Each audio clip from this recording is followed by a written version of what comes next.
हम मीनू झा गोर लगे छी समस्त मिथिलावासी के। एकटा जानकी जी के विदाई ल के उपस्थित छी। कोशिश करे छी सब गोटे के नीक लागे। विवाह पंचमी के बहुत बहुत शुभकामना सब गोटे के। धन्यवाद। जय मिथिला, जय मैथिली।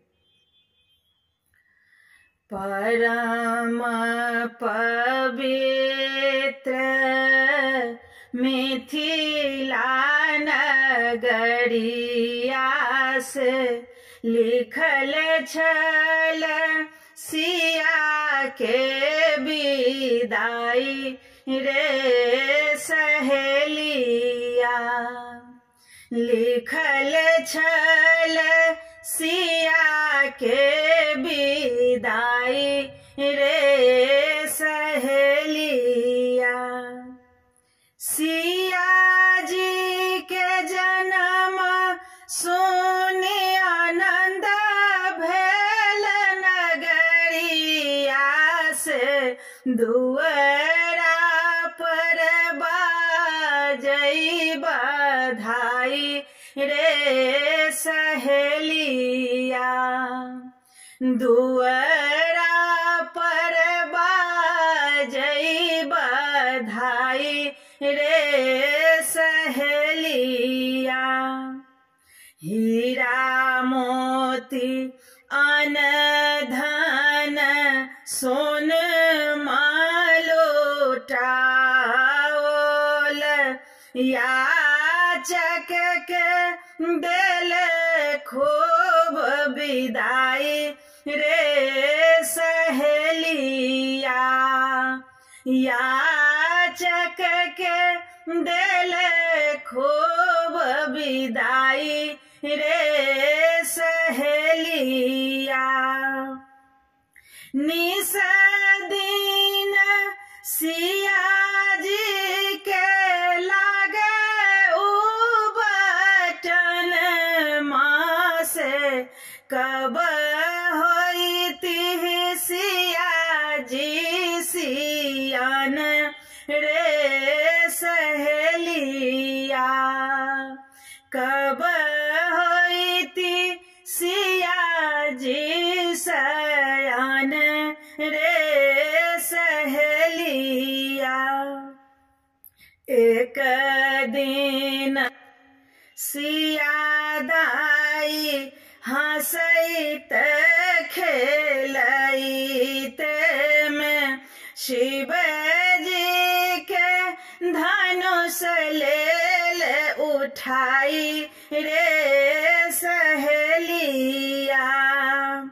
सुनैत बचन राजा ठानल परन माँ से बिनु धनुष भंग नहीं ब्याहब रे सहेलिया। बिनु धनुष भंग नहीं ब्याह रे सहेलिया। सबहि भुवन के नोतल जनक जी ठानल स्वयंवर के दिन रे सहेलिया। ठानल स्वयंवर के दिन रे सहेलिया। देश विदेश के आइल नरेश सबसे भारी धनुष नहीं टरलै रे सहेलिया। राजा सब के हाल देखी जनक जी के सोच भेल सिया रहली कुमारी रे सहेलिया। वीर विहीन जन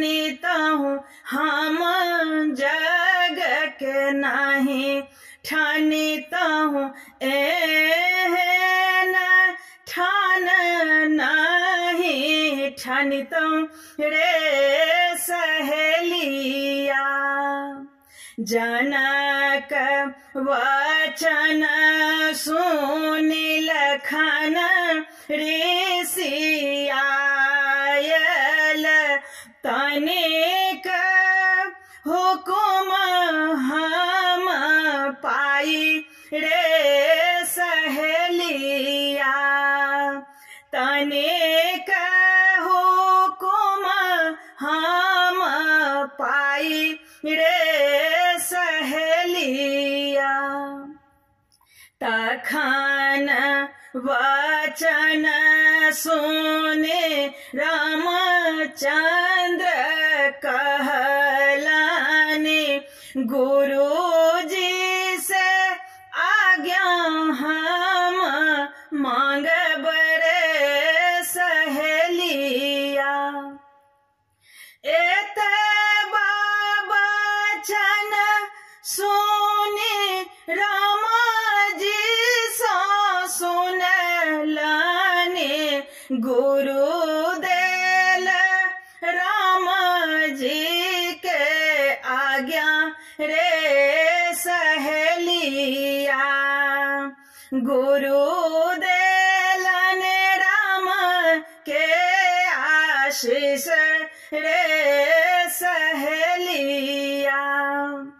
रंग भूमि आबी रामचंद्र धनुषा उठावल, धनुष भेलै तीन खंड रे सहेलिया।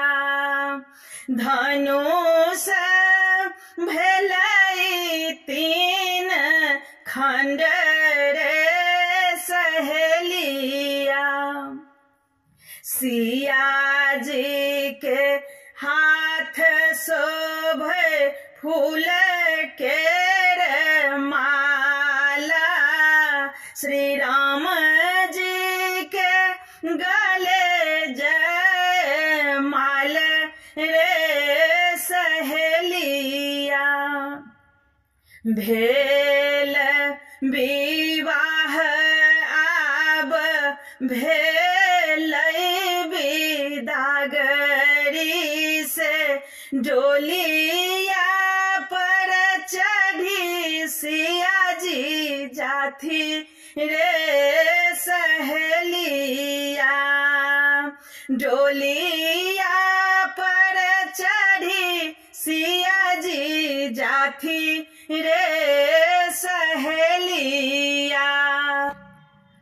सखियों सहेलिया सब आए दुआरिया से, सिया जी के बिदागरी के बेर रे सहेलिया।